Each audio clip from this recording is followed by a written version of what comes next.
What's going on, everybody, and welcome back to another episode of College Football 26 Chalk Talk.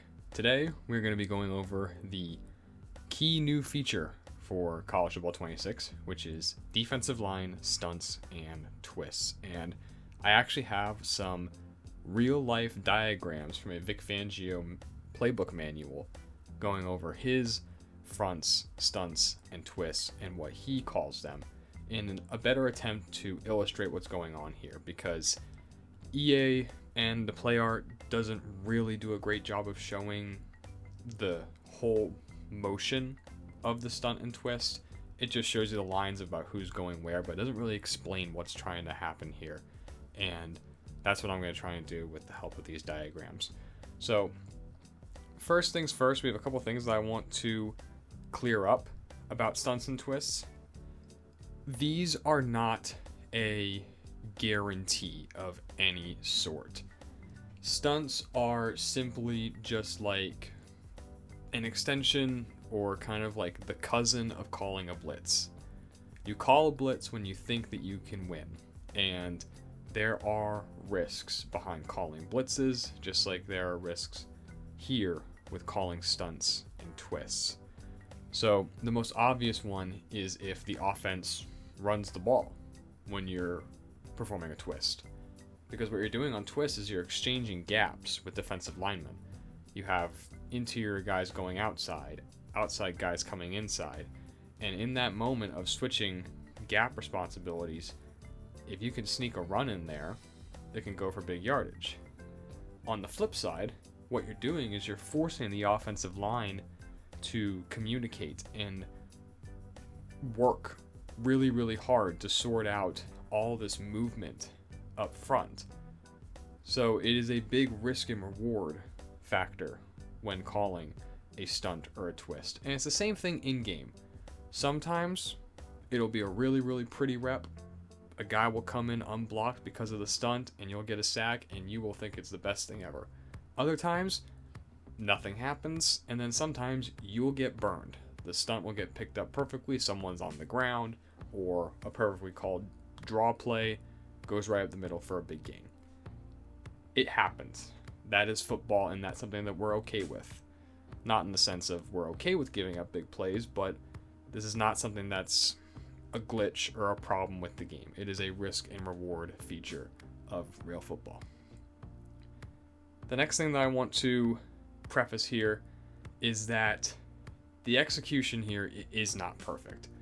And I have a couple of gripes with how this is done. My biggest one being that EA hasn't done a great job of designating the width and depth that the defensive linemen need to get. So, for example, if you are running a stunt where you have the defensive tackle having to loop around to the point where he should be taking over the edge rusher's position, instead what they do is they show the line pre-snap that he's going to run. They're going to show he's going to run that loop, and then once he reaches the end of that pre-snap line when the play is happening, then he just starts rushing forward, and he just goes back to as if he was a regular defensive lineman. Whereas in reality, you would continue to get depth and width as needed. Sometime, or on the flip side, if the line is setting heavy inside, he'll just keep on running around until he's completed his loop as designated by the pre-play menu, and then he'll start rushing. So it's not perfect in that sense. I do also have a gripe with the pre-play designations. It doesn't go ahead and show who the first player in the stunt is and who the second player in the stunt is, so it's not very beginner friendly. It just shows the lines and doesn't show anything else. So the main thing is the execution is not perfect. The third thing that the game doesn't really tell you about is that you have to align properly to run a stunt or a twist. And I'll explain this a bit more as we get into it, but some stunts and twists in this Fangio playbook are specified as specifically only being able to be run to the side of the 3 technique or to the side of the 1 technique. And I will give the game credit. I'm not sure if it's deserved credit, but this appears to also work. a stunt that is designated to be run to the 3 technique side in this playbook and manual that I'm referencing, anecdotally, to me, appears to work better in game when you also run it that way. So if you ran a 3 technique stunt to the 1 technique side, it's not going to work as well, at least in my anecdotal experience. So it's very important that we pay attention to which side is running the stunt or the twist, and are we aligned properly. The biggest thing that you're going to notice if you're not aligned properly is you're going to have your stunting and twisting defensive linemen running into each other and then getting stuck on one another. And if you've played an EA football game for any period of time, you understand how furious and debilitating it is for you when your players are getting stuck on one another and they just keep on running into each other and don't move. So we're trying to limit that.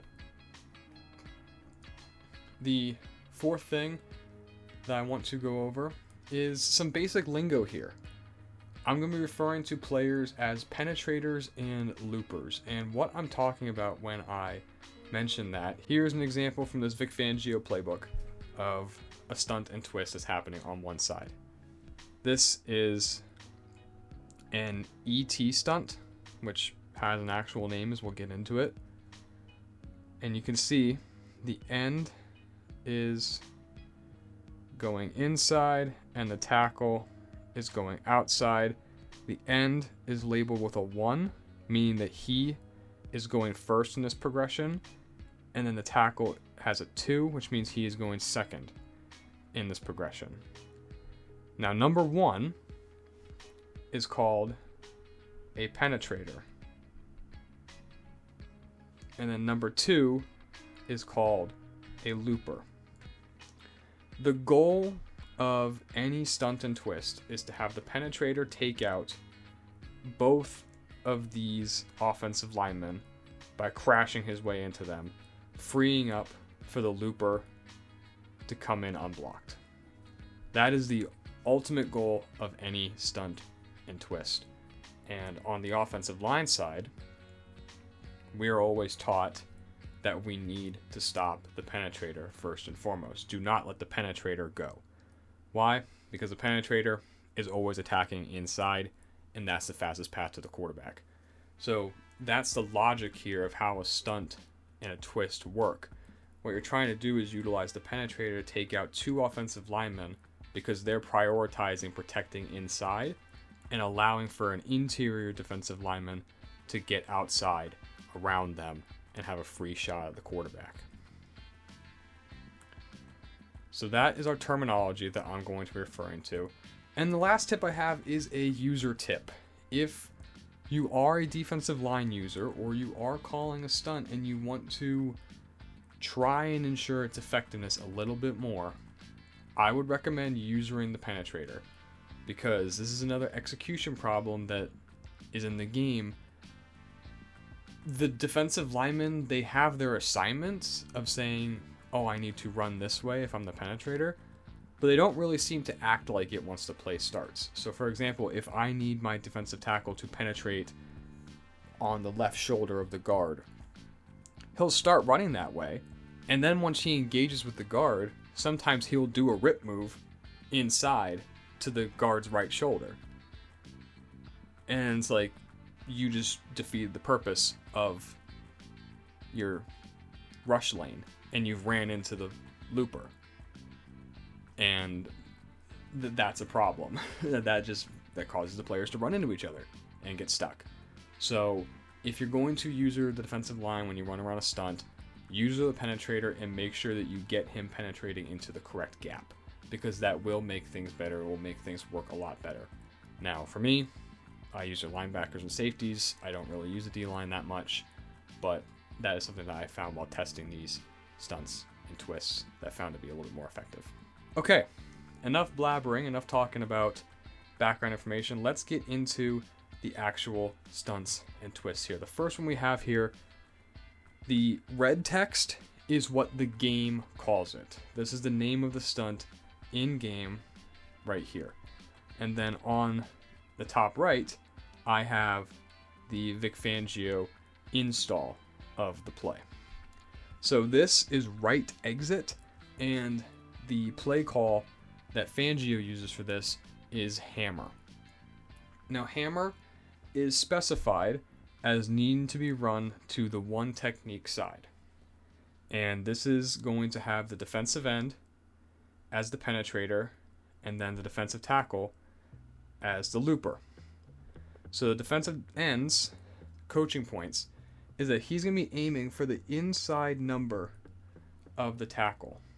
All right, that's his aiming point that he's trying to collide with to take out both the tackle and the guard to free up his one technique. If the offensive tackle steps inside, so he steps inside and sets in towards the one technique, the defensive end is just going to stay right on course. He's going to stay right on his angle towards the quarterback. If the offensive tackle blocks out, so if he takes a big outside set, then the aiming point is going to just slightly change to go to the inside hip of the guard. Not a lot, but we are changing it a little bit. The defensive tackle is going to work his way up the field until the defensive end has collisioned both the tackle and the guard, and then he's going to hop out and become the new quote-unquote edge defender. So in this situation, defensive tackle comes up, loops out, and the defensive end is crashing in, and they've switched their responsibilities. In game, this works exactly the way that it is supposed to. Now, I was not able to get a rep of this particular stunt winning every single time for any of these. Again, just want to highlight, it's a risk and reward thing. Sometimes it works, sometimes it doesn't. But this is how it looks like in game. And you see here, it's a little bit wonky, it's a little bit jittery, it doesn't always work. But we do get exactly what we want here. Our defensive end's in here. Now, the center did trigger in on him and absolutely destroyed him in pass protection. And our defensive tackle is out here, set in the edge. In this case, the stunt was, I wouldn't say not effective, I would just say a neutral impact, because we still have all of our rush lanes being taken care of. So it's not a loss, it's just a neutral. And again, this is very specific that we have to run this to the one technique side. If you ran it to the three techniques, if you ran it with these two guys over here, what you would have is you would have them running into each other, because he would run right into the path of where the defensive tackle is starting, because he still needs to come up the field a little bit. So as soon as he tries to loop, they would run right into each other. So if you're going to run hammer, you're going to have to run it to the one technique side. Here, though, we're getting tex. This is left tex, and now this is kind of the opposite of exit being run to the three technique side. So this is your three technique stunt. The defensive tackle is our penetrator. He is coming straight up the field in the B gap, and his aiming point is to blast the outside hip, or the inside hip of the tackle, and he's going to become that edge of the pocket defender. The defensive end is going to take one step forward with his outside foot, and as soon as the defensive tackle hammers the inside hip of the offensive tackle, he is going to come underneath and take the inside rush lane. In real life, if the tackle were to down block onto the three tech, then the defensive end would just keep his outside lane. In game, there's no step process for this to happen, but that's how we would coach it to work in real life. And taking a look at it in the game, that was pretty sick. That worked the exact way we wanted it to. So that's what I'm saying. If you get a stunt called correctly and it works against the protection, it is some of the most beautiful football that you're ever going to see. And when it comes to cleaning like that, you're going to try and run it every single third down, every single passing situation. You'll get burned more than you think, more than you would like. But it doesn't matter because you got to sack that one time, and it was really, really cool. So that's the beauty of the stunts and the twists. Next one we have up here is Tom, Left Tom. So we have a couple of designations here for this. The first one, utilizing Left Tom, has the 3 technique, penetrating, and he's trying to blast the hip of the center, and then as soon as he does that, the 1 technique, who's working forward, is going to work around and twist through, just like so, through that strong side A gap. Now, one thing you're going to see is you're going to see this arrow kind of starting out this way, going right, and then coming back left. This is where the game gets a little bit wonky, and these are not exact one-for-one recreations of the stunts that I found in the Fangio playbook. Some of these are just the closest thing that I could find to what EA has in the game. This is my only resource that I had that was specifically stunts and twists by itself, where I could find them easily. So if there are other stunts and twists that are more laid out than this, that's the reason why. This is my only resource that I had where it was just stunts and twists in a very neat, organized pattern. Let's take a look at how Left Tom, aka twist, works. Again, we have the 3 technique penetrating, and then the 1 technique is going to loop around him. And it does kind of work. It does kind of work. I would like to see the 3 technique be a bit more aggressive in fighting to keep that leverage on the center. But it does work. We did get our loop here from the 1 technique, and we got a nice exchange here. Both of them did end up coming free, and we got a free rusher at the quarterback, which is all we can ask for. Now, Right Tom, which is the exact same as Left Tom, is just going to switch the responsibilities. So this twist is called Nose, and it's going to have the 1 technique penetrating across the center's face and blasting the inside hip of the guard. As soon as that happens, the 3 technique will be working into the guard, and as soon as he gets blasted by the 1 technique, is going to cross face into the A gap and rush at the quarterback. Taking a look at how it works in game. This is where it's the most wonky, because we didn't really get much penetration to the other side of the field by the 1 technique. He started here and he's ended pretty much in the same spot, where ideally we'd like for him to be probably right around here. What we've created is we've created a massive lane of green grass for the quarterback to step up into. So this is a stunt that you can technically run it, but it's a risk, right? It'll be exactly the same as coming out in one of the load fronts, where you have 3 defensive linemen on one side. This is one of the biggest risks that you can take, especially against a mobile quarterback. But if you're playing against a quarterback that's a pocket passer, and you're not as scared of the run, or if it's a very long passing situation where you're not concerned about the QB scramble, this is definitely something where you could do it. But this is a little bit of one of the wonkier stunts and twists that isn't exactly the same as anything that I could find in the playbook. In this case, it doesn't really work, but that's the nature of the game with running stunts and twists. The next stunt and twist that we're going to be going over is Pirate. So Pirate, again, this is one where, depending on if you call left or right, depending on your alignment, you're going to get 2 different looks based on Fangio's install. First one here, we're going left Pirate with the 3 technique to the left side. This is going to be called Scoop, and this is going to have the 3 technique and his defensive end on the same side crashing inside. We're going to allow for the tackle here to squeeze down on the defensive end, and as that's happening, our 1 technique is coming around and becoming the edge defender.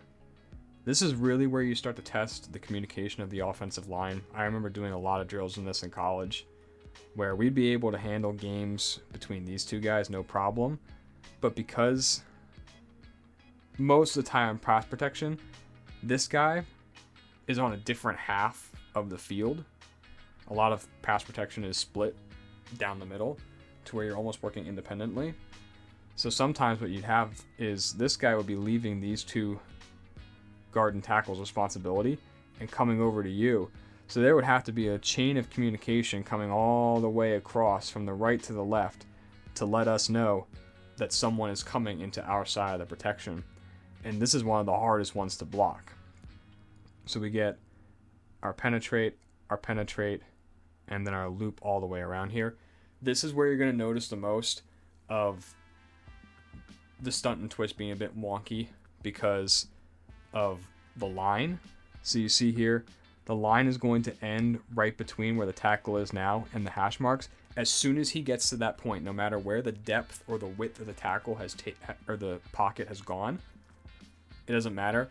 The defensive tackle is going to start rushing up the field. So again, it's kind of a coin flip on how well it's going to be run in the game. But taking a look here at this particular rep, you're going to see it works pretty well.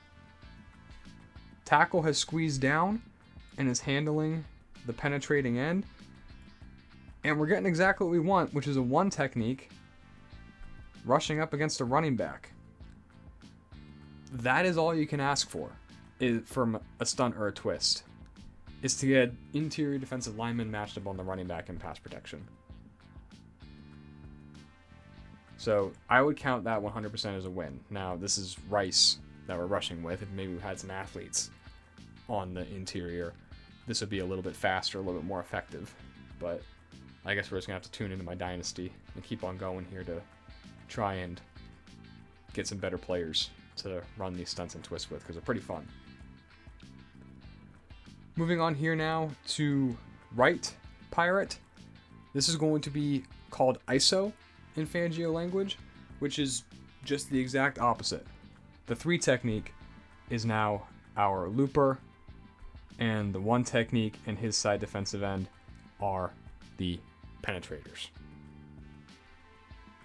Taking a look at how this plays out. It works okay. We didn't get quite as good of a down block here from the tackle, and he was kind of sitting there and waiting for the 3 technique to loop around. It happens, right? Not every single stunt and twist is going to come through unblocked and be perfect.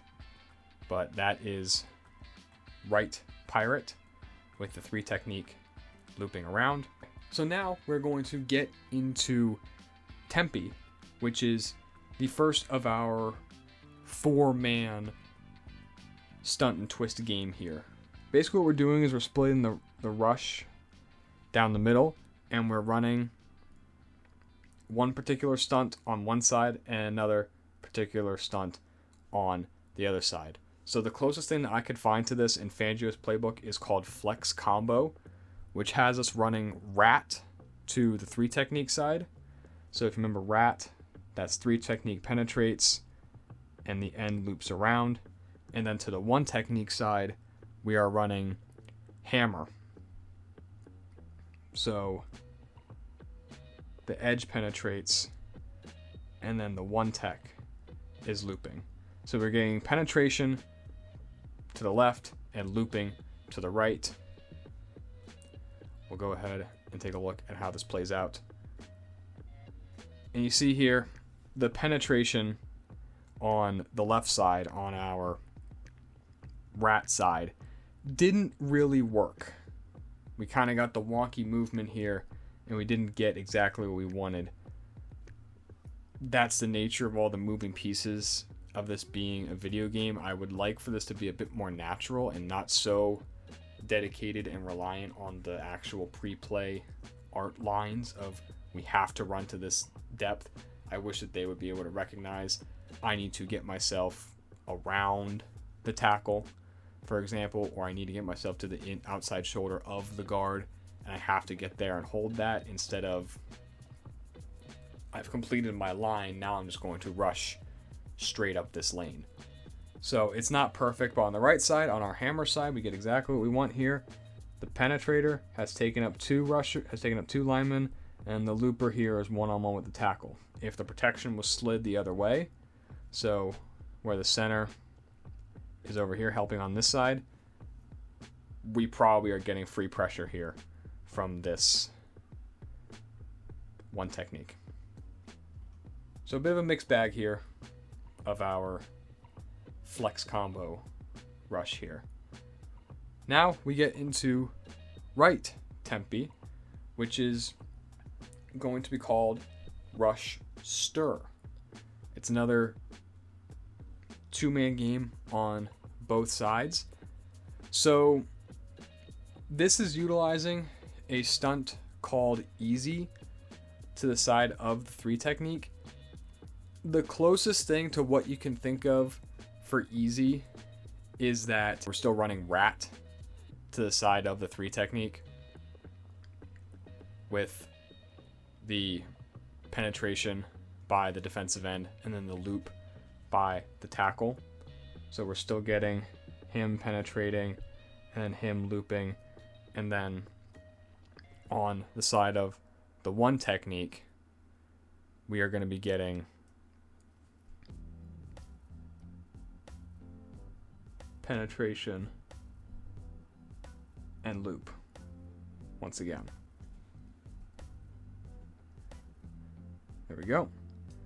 And we get exactly what we want. So an effective rep there. Now we're going to get into our double stunt and twist. So El Paso, this is going to just be hammer on both sides. And if you remember with hammer, the big tip with this, same thing when we hammer as an exit. You run this to the 1 technique side because you don't want guys running into each other. So my biggest piece of advice to you is to pinch your defensive line beforehand so you get double 1 techniques. Because if you have a 1 and a 3, only the 1 technique side is really going to be able to run this well. The 3 technique side is going to be running into each other. So we go ahead, we pinch the line, give ourselves double 1 techniques, and we're going to run double hammer or double exit in the game. This is El Paso. Again, if we had some actual athletes on the interior defensive line, probably works a heck of a lot better. And then Texas is its cousin. Same thing, but instead we're running double rat. So we're going to spread our line and get 2-3 techniques. Get penetration here, loop, loop. Go ahead, take a look.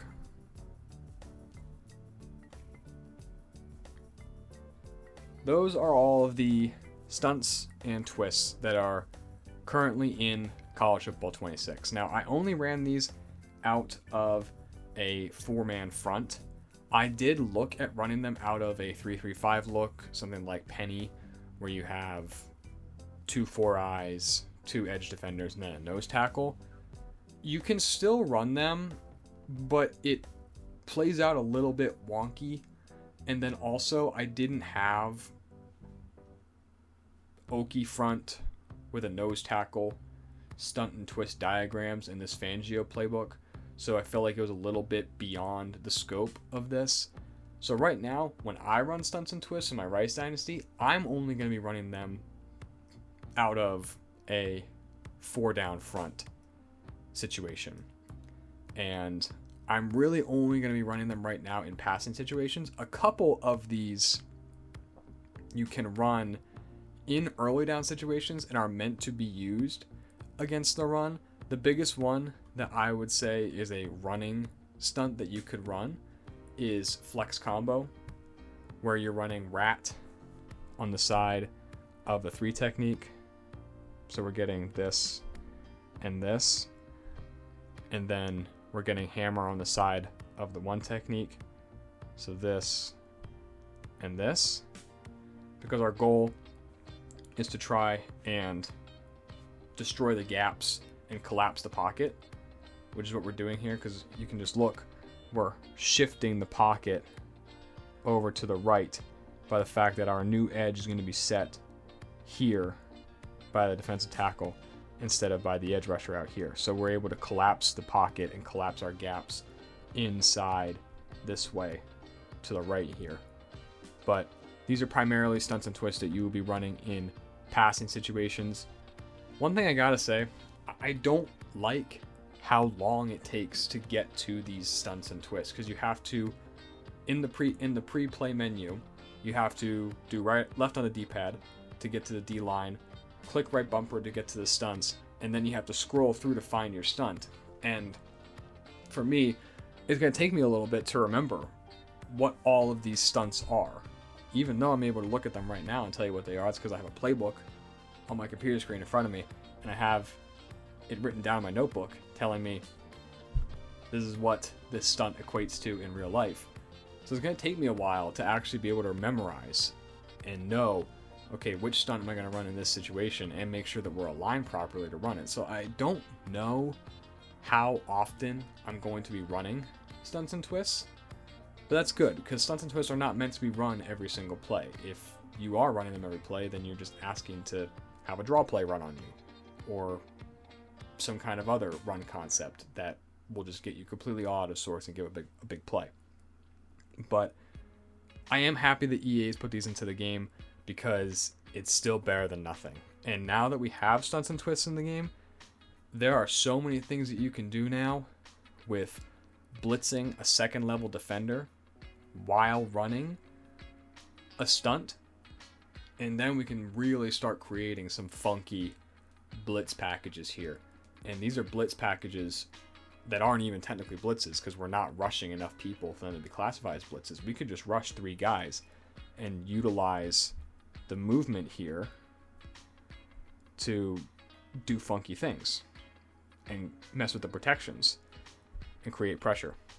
So I'm really, really happy that they put this in to CFB26, and we just can keep on rolling with making our defensive scheme and pressure packages.